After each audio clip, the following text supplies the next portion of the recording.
밤사이 충남 북부 지역을 중심으로 최대 10cm가 넘는 많은 눈이 내릴 것으로 예보됐습니다.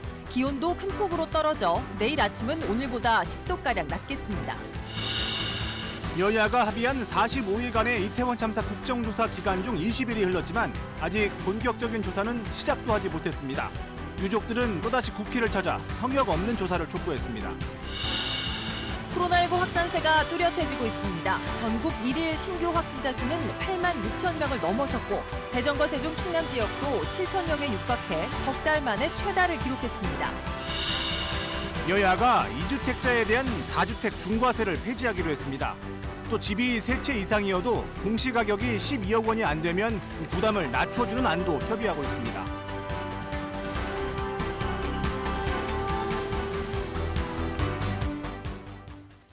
여러분 안녕하십니까. 대전, 세종, 충남 7시 뉴스. 오늘은 날씨 소식으로 시작하겠습니다.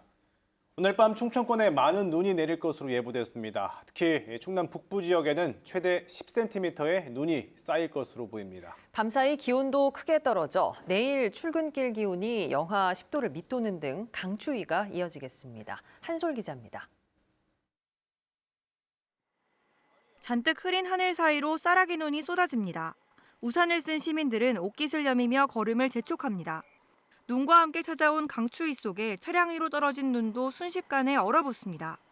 밤사이 본격적인 눈 소식이 예고되며 지자체마다 제설 준비가 한창입니다. 1차 제설 작업 후에 지속적으로 눈이 내릴 경우에는 저희가 비상 대기해서 2차 작업까지 지금 준비를 하고 있습니다.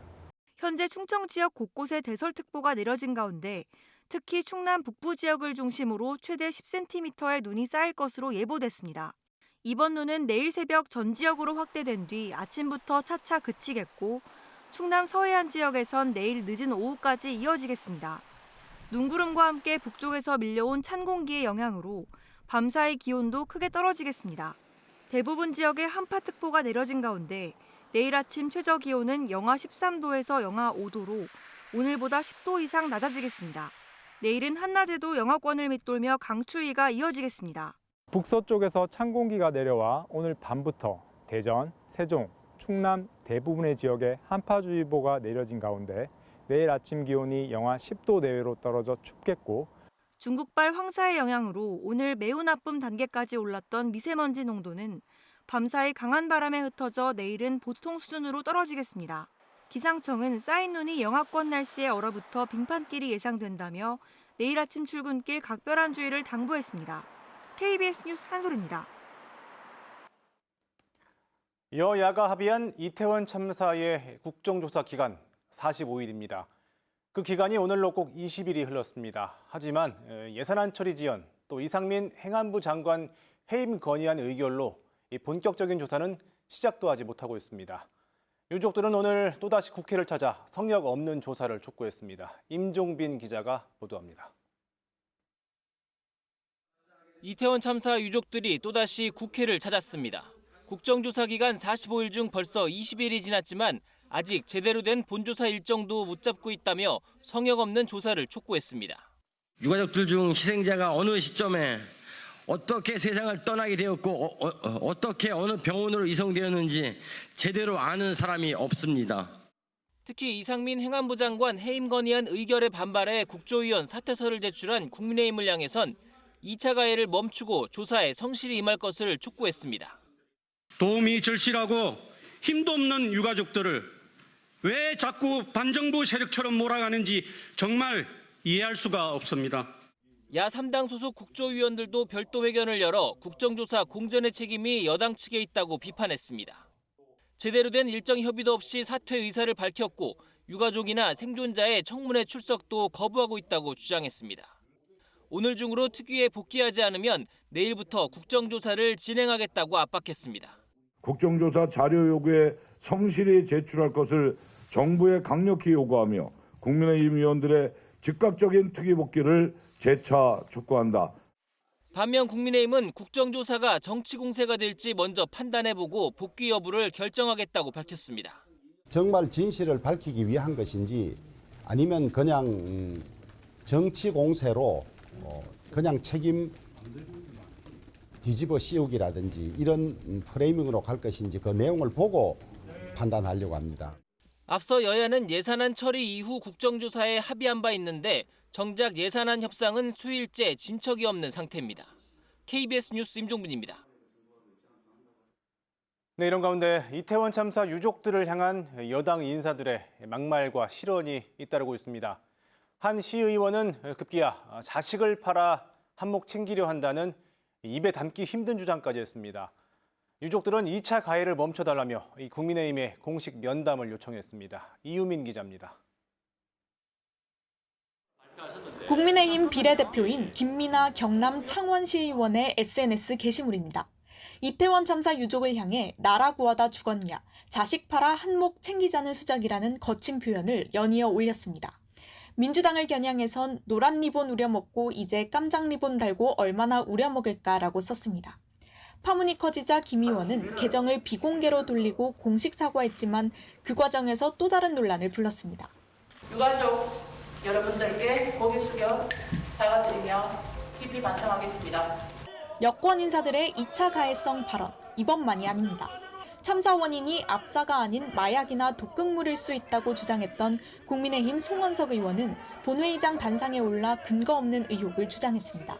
참사는 소위 말하는 해밀턴 호텔 옆에 골목만 있었던 게 아니에요.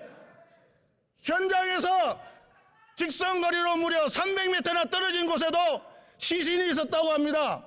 앞서 같은 당 권성동 의원도 유족협의회 출범 소식에 세월호처럼 정쟁으로 소비되다 시민단체의 횡령에 악용될 수 있다고 해 거센 비판을 받았습니다. 유족들은 2차 가해를 차단해야 할 여당이 가해에 앞장선다며 지도부와의 면담을 요청했습니다. 세월호의 길을 가지 말라거나 이태원 유가족들의 슬픔과 아픔을 정쟁이라고 표현하는 것에 대해 깊은 분노를 금치 못하겠습니다. 민주당과 정의당도 국민의힘은 유족 2차 가해를 멈추고 공식 사과하라고 촉구했습니다. KBS 뉴스 이유민입니다. 서해 공무원 피격 사건을 수사 중인 검찰이 오늘 노영민 전 대통령 비서실장을 소환했습니다.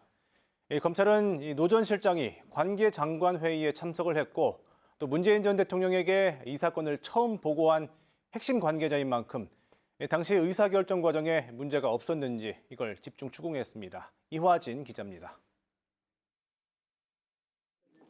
해양수산부 공무원 고 이대준 씨 피격 당시 이 사건을 문재인 대통령에게 처음 보고했던 노영민 전 비서실장. 검찰이 오늘 오전 노 전 실장을 피고발인 신분으로 불러 보고 전후 상황에 대해 조사 중입니다. 노 전 실장은 이 씨가 북한군 피격으로 사망한 다음 날인 2020년 9월 23일 오전 8시 30분쯤 서훈 전 국가안보실장과 함께 이 씨 사망 사실과 소각 정황 등을 문 전 대통령에게 처음으로 대면 보고했습니다. 당시 보고를 받은 문 전 대통령은 만약 첩보가 사실로 밝혀지면 국민이 분노할 일이라며 사실관계를 파악해 있는 그대로 국민에게 알려야 한다고 지시한 것으로 알려졌습니다.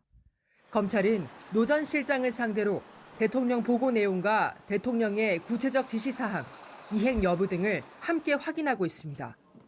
노 전 실장은 이보다 앞선 오전 1시 긴급 관계장관 회의에도 참석했습니다. 검찰은 관계장관 회의에서 오고 간 논의 내용과 지시사항 등도 확인 중입니다. 특히 이 회의에서 이 씨 사건을 은폐하거나 잦은 월북으로 몰아가려는 시도가 있었는지 등을 캐묻고 있습니다. 노 전 실장은 혐의를 전면 부인하고 있습니다. 앞서 노 전 실장은 서훈 전 실장, 박지원 전 국정원장과 함께 기자회견을 열고 검찰의 월북몰이 주장은 논리도 근거도 없는 마구잡이식 보복이라고 반박한 적이 있습니다. 검찰은 내일 박지원 전 원장도 소환 조사합니다.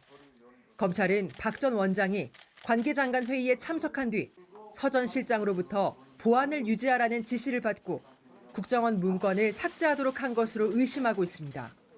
이에 박 전 원장은 삭제 지시를 받은 적이 없고 국정원 직원들에게도 관련 지시를 하지 않았다고 혐의를 부인했습니다. KBS 뉴스 이화진입니다.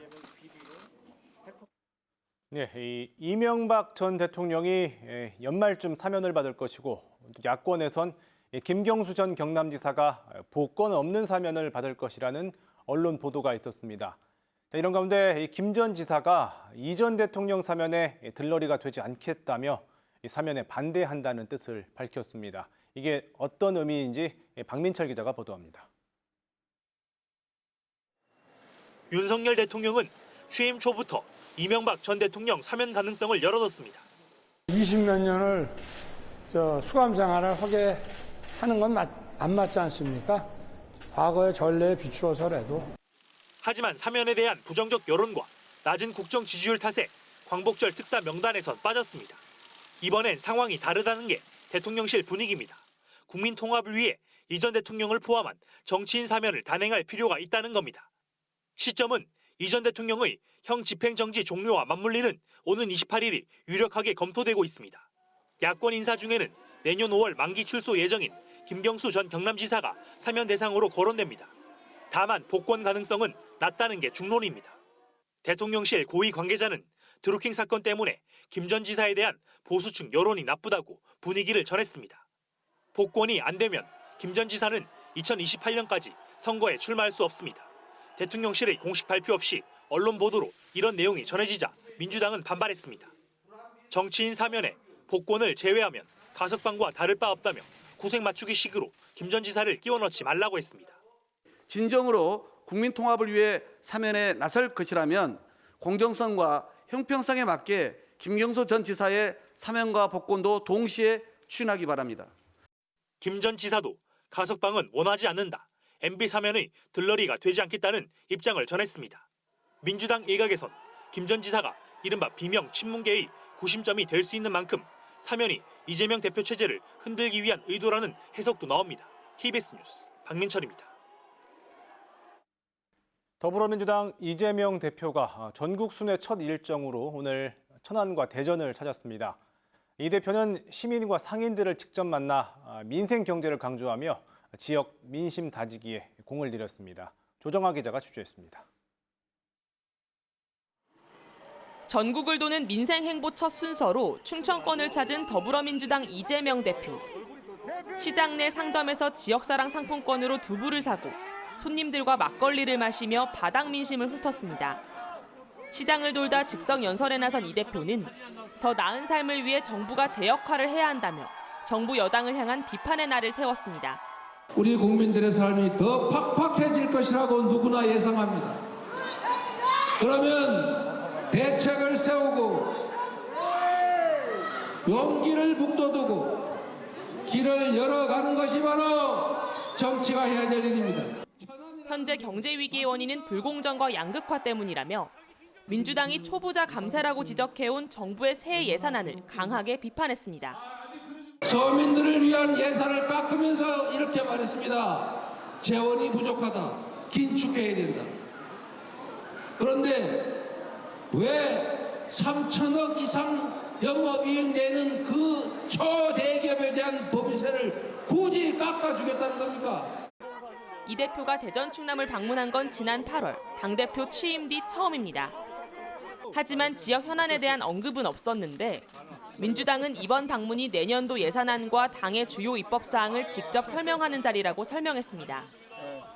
이 대표는 저녁에는 대전에서 찾아가는 국민보고회를 열고 당원과 지지자를 만났습니다.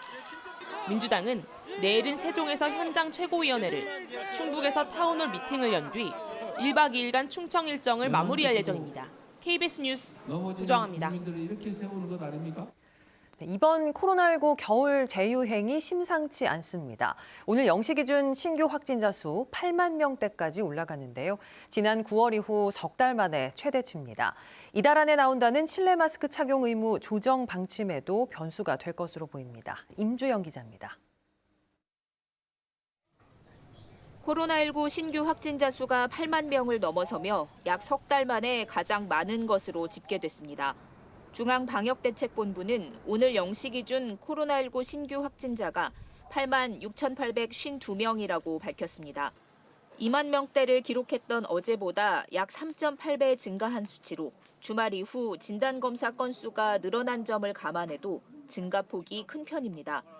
신규 확진자 수는 지난 9월 14일에 9만 3,949명 이후 가장 많은 수치이고 화요일 기준으로도 9월 6일 이후 14주 만에 가장 많습니다. 지난주 같은 요일과 비교해도 9천여 명 많은 숫자로 일주일 전 대비 신규 확진자 수가 증가하는 추세는 8일째 이어지고 있습니다. 정부는 이달 말까지 실내 마스크 착용 의무 조정안을 내놓을 계획인데 최근 증가세가 의무 조정안 마련에 영향을 미칠 수도 있을 것으로 보입니다. 입원 중인 위중증 환자는 어제보다 18명 줄었지만 여전히 460명으로 높은 수준을 유지하고 있습니다. 전국 중환자 병상은 34.7% 가동되고 있습니다. 사망자는 29명 발생해 누적 사망자 31,128명, 치명률은 0.11%입니다. 연령별로는 80세 이상이 19명으로 가장 많았고 70대 8명, 60대 2명 등입니다. KBS 뉴스 임주영입니다. 오늘 0시 기준 대전과 세종, 충남 지역 코로나19 신규 확진자도 역시 90일 만에 최다를 기록하며 6,964명으로 집계됐습니다. 지역별로는 대전 2,600여 명, 세종 700여 명, 충남 3,500여 명 등입니다. 코로나19 재확산으로 집이나 병원에서 격리 중인 환자도 3만 명을 넘어섰습니다. 한편 충남에서 환자 5명이 치료 중 숨져 충남 지역 누적 사망자는 1,415명으로 늘었습니다. 다음 소식입니다. 종합부동산세와 종부세 개편안, 이와 관련해선 여야의 의견이 모아졌습니다. 큰 틀에서 2주택자에 대한 다주택 중과세율을 폐지하고 1주택자에 대한 기본 공제 금액은 상향하기로 했습니다. 서영민 기자가 보도합니다. 현행 종합부동산세는 다주택자에겐 세율이 높습니다. 이른바 징벌적 중과세입니다. 서울 등 거래에 규제가 있는 지역은 2주택, 규제가 없는 지역은 3주택 이상 보유자가 대상으로 세율이 2배 안팎입니다. 이 가운데 2주택자는 규제에 상관없이 내년부터 일반 세율을 적용하기로 했습니다. 세금 계산할 때 집값에서 빼주는 금액도 6억 원에서 9억 원으로 늘려 세부담은 더 많이 줍니다. 서울에서 85제곱미터 아파트 2채를 부부 공동 소유로 갖고 있다면 지난해 종부세와 재산세를 합해 3,700만 원 넘던 보유세가 올해 공정시장가액 비율을 낮추면서 3천만 원 수준이 됐는데 내년에는 1,500만 원까지 줄게 됩니다. 1주택자의 기본 공제 금액도 11억 원에서 12억 원으로 늘립니다. 이에 따라 종부세를 내는 85제곱미터 아파트 기준으로 보유세 부담이 70만 원에서 220만 원 안팎 줄어듭니다. 한 채를 가지고 있는 사람들은 이 보유 기간과 소유자의 연령에 따라서 최대 80%까지 세액 공제가 가능하기 때문에 세금 부담은 상당히 낮아질 거로 예상이 듭니다. 당초 정부는 중과세율 자체를 없애려 했지만 야당의 반대로 3주택 이상에선 유지하기로 했습니다. 다만 야당은 법인세법 등 다른 사안도 일괄 타결돼야 한다는 입장입니다. 다른 부분들이 한꺼번에 타결되지 않으면 종부세 그 합의 부분도 차후에 따른 입법으로 노력할 수는 있겠으나 당장 예산 처리와 함께 될 수 있는 사안은 아니지 않습니까? 이와 함께 집이 3채 이상이어도 공시가격을 합해 12억 원이 안 되면 중과세율을 적용하지 않는 안과 최고 6%인 중과세율을 낮추는 방안도 막판 협의 중입니다. KBS 뉴스 서영민입니다. 300만 원으로 휴대전화 판매점을 개업해 고수익을 낼 수 있다고 속여 투자자를 모은 업체 대표 등이 재판에 넘겨졌습니다. 피해자가 300명이 넘고 피해 금액은 수백억 원에 달했습니다. 보도에 이만영 기자입니다. 휴대전화 판매 사업 설명회입니다. 소액으로 휴대전화 매장을 운영할 수 있다며 투자자를 모집합니다.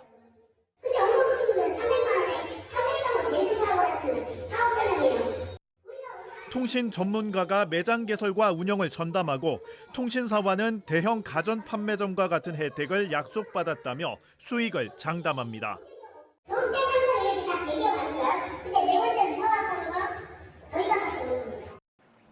그러나 약속한 고수익도 매장 개설도 제대로 이루어지지 않으면서 투자금을 떼었다는 호소가 잇따랐습니다.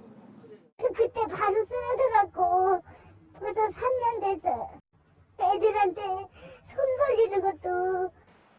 수사로 밝혀진 피해자만 338명, 피해 금액은 267억 원에 달합니다.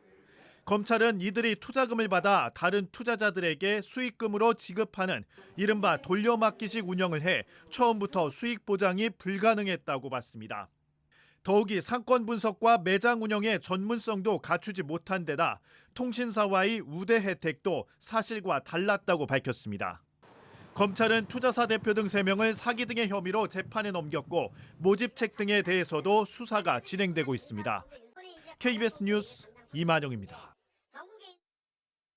최근 연말연시 분위기를 틈타서 대학 입시 관련 일정이나 연말정산을 악용한 전화금융사기가 기승을 부리고 있다고 합니다. 금융감독원이 주의 단계의 소비자 경보까지 발령했는데요. 관련 내용 박연성 기자와 이야기 나눠보겠습니다. 자, 박 기자, 먼저 문자에 국세청이라고 적혀 있다. 이러면 볼 것도 없이 지우면 된다고요? 네, 개인마다 회사마다 연말정산 준비가 한창인데요. 이를 이용한 보이스피싱이 기승입니다.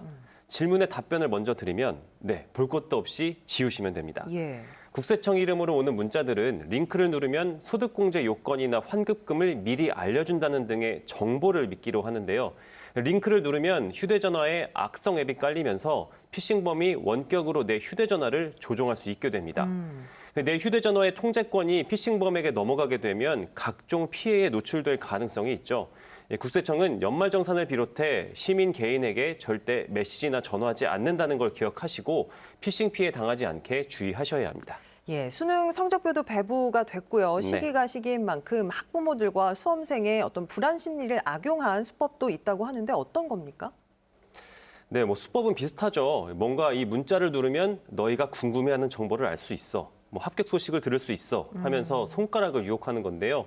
금감원이 공개한 보이스피싱 수법을 보면 A대학교 합격 조회 및 등록금 납부에 관한 공지 같은 문자를 발송하고요. 예. 이를 누르면 이름과 주민등록번호, 휴대전화번호 등 개인정보를 입력하게 돼 있습니다.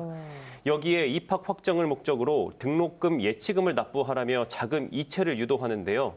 통상적인 대학의 절차와 크게 다르지 않은 데다가 기쁨의 판단력이 흐려지면서 피싱을 당할 가능성이 큽니다. 피해 예방을 위해서는 감격스러운 감정은 잠시 거두고 개인정보나 등록금 납부를 요구하면 일단 본인이 지원한 대학이 맞는지, 해당 대학이 발표를 한 것이 맞는지 등등 더 꼼꼼히 확인하고 진행하셔야 합니다. 예, 합격 소식까지 가짜다. 정말 너무한 것 같습니다. 그렇죠. 자, 보이스피싱 수법이 갈수록 교묘해지고 또 진화하는 탓도 있겠지만 이렇게 알면서도 당하는 이유가 뭘까요? 네, 먼저 보이스피싱 의심 목소리를 들려드릴 건데요. 앵커께서도 다음 목소리 중에 어떤 게 범인인지 한번 맞춰보시겠어요? 한번 들어보시죠. 들어볼까요? 네. 전화드린 곳은 하나카드 법무팀의 최인순 변호사라고 합니다. 지금 현재 저희 자사카드 법무팀 쪽으로 국민은행 쪽에서 대출 청약철에 민원 신청 들어오신 내용을 연락을 드렸는데 혹시 잠시 통화 괜찮으세요?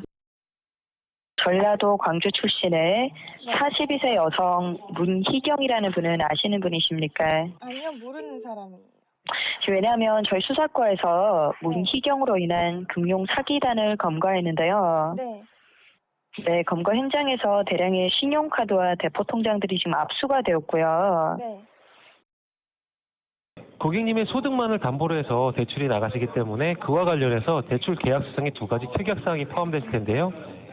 제가 지금부터 2가지 특약사항에 대해서 말씀드리겠습니다. 예, 어려운데요. 2번 아닐까요? 사실은 새 음성 모두 보이스피싱범의 목소리였습니다. 이제 목소리의 톤, 발음뿐 아니라 내용도 그럴듯하게 준비해서 보이스피싱을 하다 보니까 진위를 구별하기가 쉽지 않고요. 특히 이분들이 처음에 관등 성명을 대시잖아요. 자신을 밝힌다는 점에 순간적으로 신뢰감을 느끼기 때문에 경계심이 허물어지는 것으로 전문가들은 분석하고 있습니다. 이 때문에 가족이나 친구 등 가까운 사람을 사칭한 보이스피싱이 여전히 기승을 부리고 있죠. 피싱범들이 이런 친밀감을 이용하거나 상대의 필요를 교묘하게 자극하면서 범죄 수법이 많이 알려졌는데도 보이스피싱이 끊이지 않고 있습니다. 자, 마지막으로 피싱 범죄 피해를 당했을 때 어떻게 대처를 해야 될까요? 네, 내가 피싱 피해를 입었다, 무언가 찝찝하다 할 때는 당장 할 수 있는 조치가 있습니다. 금감원의 개인정보 노출자 사고 예방 시스템인데요. 여기에 개인정보를 등록해 두면 내 이름으로 새로 계좌나 카드를 만드는 게 제한됩니다. 당분간은 본인도 불편함을 감수하긴 해야 하지만 내 명의가 안전한 것을 확인한 뒤에 바로 등록을 해지할 수 있기 때문에 금융사고를 막는 방법으로 추천해드립니다. 예. 또 포털 사이트에 내 계좌 한눈에라고 검색하면 계좌정보 통합관리 서비스가 나오는데요. 이곳에서는 내 명의의 계좌를 모두 확인할 수 있어서 혹시 내 이름이 대포 통장에 사용되지 않았는지 알아볼 수 있습니다. 그렇군요. 알겠습니다. 자, 여기서 마무리하겠습니다. 박연성 기자 수고했습니다. 네, 고맙습니다.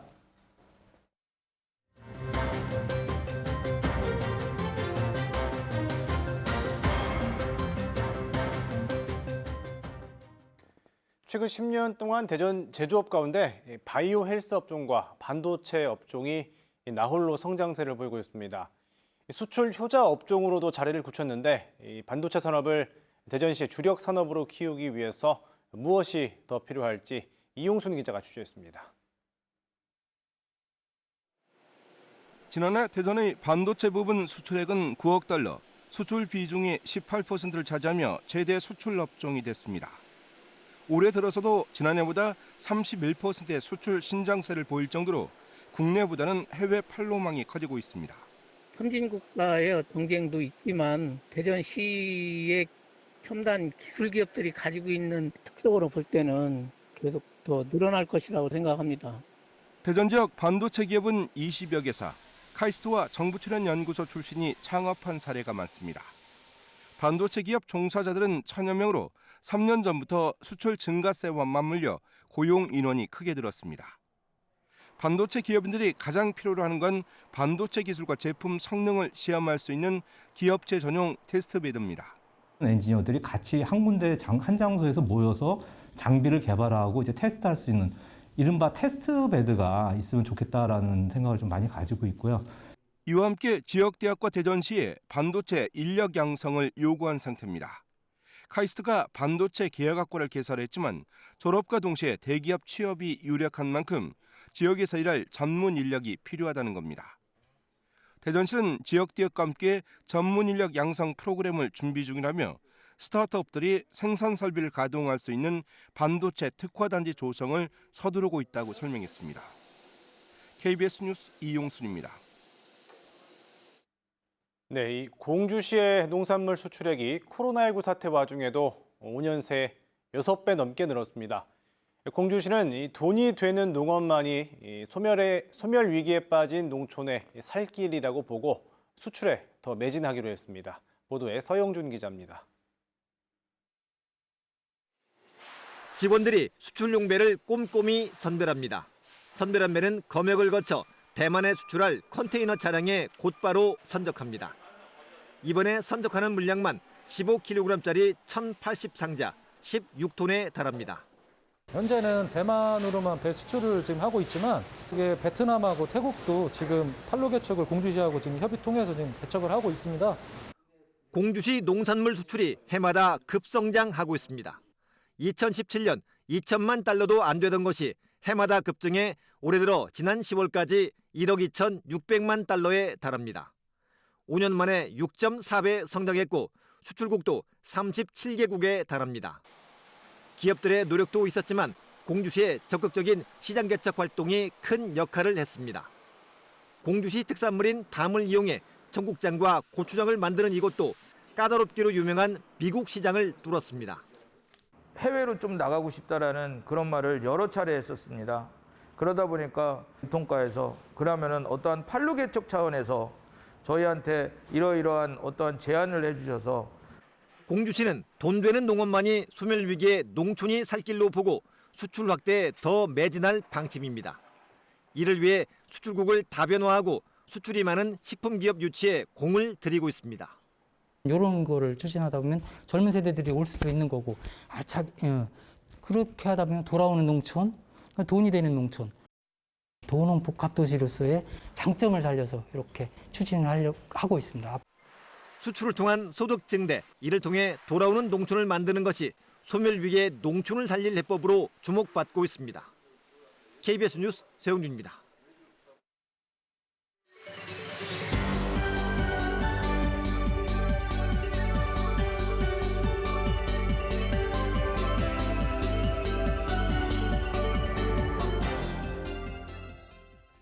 뉴스의 깊이를 더하는 시간, 뉴스 더하기 김현수입니다. 길을 가다 보면 도로에 이렇게 차가 줄지어 있는 모습 종종 보실 수 있을 겁니다. 바로 승차 구매인데요. 일명 드라이브스루로 많이들 알고 계시죠. 차에 탄 채로 음식이나 물건을 주문하고 받아가는 편리함 때문에 도입하는 곳이 늘어나기 시작했는데요. 초기엔 사람들에게 익숙하지 않았던 이 승차 구매 방식도 코로나19로 비대면 문화가 확산하면서 하나의 생활 양식으로 자리 잡았습니다. 하지만 이런 승차 구매의 편리함 이면에 불편함도 공존하고 있는데요. 우리 지역 온라인 커뮤니티에 올라온 글입니다. 승차 구매로 들어오는 커피 브랜드들 때문에 도로도 막히고 사고도 급증하고 있습니다. 이런 거 어디 신고할 수 없나요? 실제로 국민권익위원회가 지난해 발표한 자료를 보면 승차 구매점 관련 민원이 지난 2020년 550건 가까이 되면서 5년 사이 14배가 넘게 늘었습니다. 이 중 도로의 차량 통행 불편이 절반이 넘었고요. 보행자 불편이 32%로 그 다음으로 많았는데요. 먼저 보행자 안전에 대해서 살펴보죠. 자동차가 승차 구매를 위해 매장에 진입하려면 인도를 지나쳐야 하는 경우도 많습니다. 그래서 보행자도 위험해질 때가 많은 건데요. 승차 구매를 하고 매장을 빠져나오던 차량이 이렇게 인도를 지나던 자전거와 충돌하는 사고도 있었습니다. 정부도 지난 2018년에 도로법을 개정했는데요. 도로 점용 허가를 받은 승차 구매 매장은 진입로와 출입로에 횡단시설과 교통신호기 같은 보행시설물을 설치하고 시선 유도 시설이라든가 반사경 같은 도로 안전시설도 설치하도록 했습니다. 하지만 법 개정 이전에 들어선 매장은 개정법 적용을 받지 않는다는 점, 그리고 디자인에 대한 명확한 안내가 없다는 점이 이 개정된 현행법의 한계로 지적받고 있습니다. 현재는 그런 디자인 가이드라인이 없어요. 시각장애인이 있고 청각장애인이 있고 다양한 교통 약자가 있기 때문에 하나의 어떤 그 인포메이션 방식으로 하면은 안 되는 거예요. 보행자나 PM을 이용하는 자전거를 이용하는 어린이든 좀 이런 어떤 시그널링을 주기 위해서는 다중 감각적 디자인이 좀 필요하다. 다음은 가장 민원이 많았던 부분이죠. 차량 통행 불편 문제도 현실을 따라오지 못하는 법에서 문제를 찾아볼 수 있습니다. 바로 교통 혼잡을 일으키는 건물에 부과하는 교통유발 부담금인데요. 부과 대상이 연면적 1,000제곱미터 이상 건물로 한정돼 있습니다. 대전 한비탑의 연면적이 1,600제곱미터 정도 되니까요. 이 한비탑과 비슷하거나 조금 좁은 정도의 규모에만 교통유발 부담금이 부과되는 겁니다. 승차 구매 매장 중에서 이렇게까지 넓은 곳은 흔하지 않죠. 이렇다 보니까 인근 교통 상황을 고려한 입점 허가와 교통유발 부담금 대상 확대가 필요하다, 이런 지적도 나오고 있고요. 국토교통부도 교통유발 부담금 부과 기준 조정을 검토하고 있다고 하는데요. 아직 미비한 법을 지자체 조례로 보완한 사례도 있습니다. 서울시는 지난해부터 승차 구매 매장이 도로 점용 허가를 받을 때 안전시설 설치 계획과 차량 동선, 교통성 검토서, 안전요원 운영 계획까지 함께 제출하도록 하는 조례를 시행하고 있고요. 부산과 경기도 일부 지자체들에서도 관련 조례를 만들었지만 대전과 세종, 충남에서는 아직 관련 계획이 없는 상황입니다. 대전, 세종, 충남의 대표적인 브랜드 승차 구매 매장은 오늘 오전 기준 모두 60곳으로 늘어나는 추세인데요. 얼마 전 대전과 충남은 지자체 차원의 마스크 의무 해제를 추진하면서 논란을 빚기도 했었죠. 승차 구매 안전 관련 조례도 주민들 안전을 지킨다는 측면에선 마찬가지일 텐데요. 같은 자세를 보여줄 수는 없을까요? 지금까지 뉴스 더하기였습니다.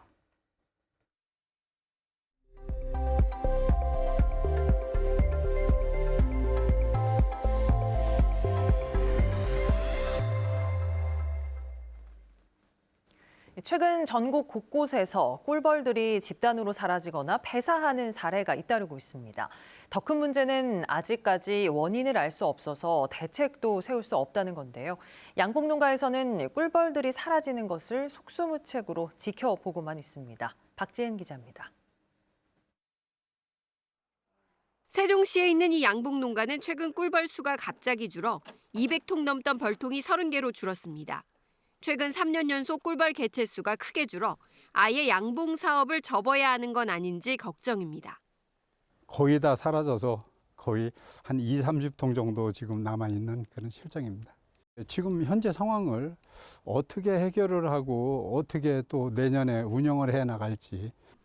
올해 상반기 사라진 꿀벌은 세종에서만 벌통수 기준 6,300여 개. 전국적으로는 벌통 39만 개 규모에 달합니다. 문제는 꿀벌의 집단 실종과 폐사 원인이 정확히 밝혀진 게 없다는 겁니다. 전문가들은 일단 꿀벌이 월동을 준비하는 10월, 일시적으로 일조량이 증가하면서 벌집을 나간 벌이 갑자기 추워져 제때 벌집으로 돌아오지 못한 것으로 보고 있습니다. 또 내성이 생긴 꿀벌 해충 응애가 늘면서 꿀벌이 집단 폐사한 것도 한 원인으로 보고 있습니다. 꿀벌 응애가 방제 수준을 넘을 만큼의 과도하게 꿀벌 응애가 관찰이 됐어요. 꿀벌의 원인 모를 집단 실종에 병충해로 인한 폐사까지 계속되면서 양봉 농가들의 시름이 커지고 있습니다. KBS 뉴스 박지은입니다. 대전 동구가 내년 1월 1일 식장산에서 해맞이 행사를 열지 않기로 했습니다.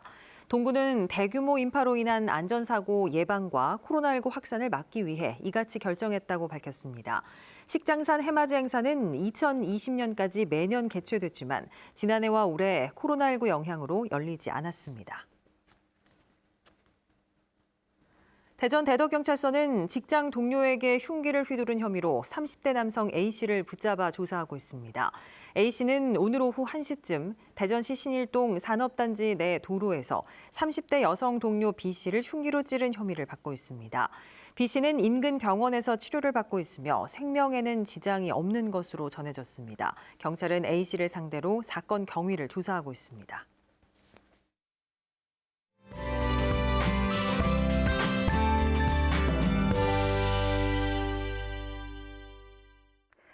충남 북부 지역을 중심으로 눈발이 제법 굵어지고 있습니다. 현재 세종과 충남 북부 지역에 대설주의보가 내려졌고요. 앞으로 지속적으로 구름대가 유입되면서 눈이 오는 지역이 점차 늘어나고 특보도 확대되겠습니다.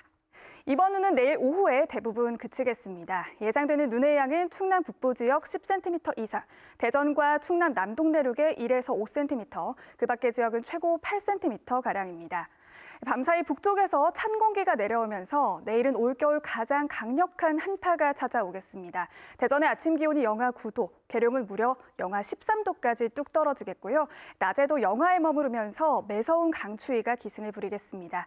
이에 따라 오늘 밤 9시부터 태안을 제외한 우리 지역 전역에 한파주의보가 발효되겠고요. 강풍 경보가 내려진 충남 서해안은 내일까지 강한 바람에도 주의하셔야겠습니다. 황사가 유입되면서 미세먼지 농도가 종일 매우 나쁨 단계를 보이고 있는데요. 내일은 대기 확산이 원활해지면서 깨끗한 공기를 회복하겠습니다. 자세한 지역별 내일 날씨 보겠습니다. 내일 공주의 아침 기온 영하 11도, 논산은 영하 10도를 보이겠고요. 한낮에는 공주와 세종이 영하 2도에 머무르겠습니다. 충남 북부 지역의 아침 기온은 아산이 영하 9도, 한낮에는 천안이 영하 3도를 보이겠습니다. 충남 남부 지역의 아침 기온은 청양이 영하 11도, 낮 기온은 보령과 서천이 0도까지 오르겠습니다. 서해 중부 전해상에는 풍랑 경보가 발효 중입니다. 내일까지 바람이 강하게 불고 물결도 최고 5m로 매우 거세게 일겠습니다. 모레도 눈 소식이 있습니다. 새벽에 충남 서해안부터 시작돼 낮부터는 대부분 지역에 눈이 오겠습니다. 한파는 다음 주 초반까지 계속될 전망인데요. 건강관리와 안전사고에 각별히 유의하시기 바랍니다. 기상정보였습니다. 사람은 외로워 죽는 게 아니라 위로받지 못해 죽는다. 국정조사를 촉구하며 국회를 찾은 이태원 참사 유가족이 오늘 남긴 말입니다. 자식을 잃고도 위로받지 못한 유가족들, 이들이 투사가 돼서 국정조사 시작을 기다리는 사이 이들에게 전해진 여야 합의안, 앞서도 전해드린 2주택자 그리고 3주택자에 대한 세 부담 완화였습니다. 우리는 지금 무엇을 하고 있는지 여러 생각을 하게 하는 오늘의 소식들이었습니다. 7시 뉴스 마칩니다. 여러분 고맙습니다.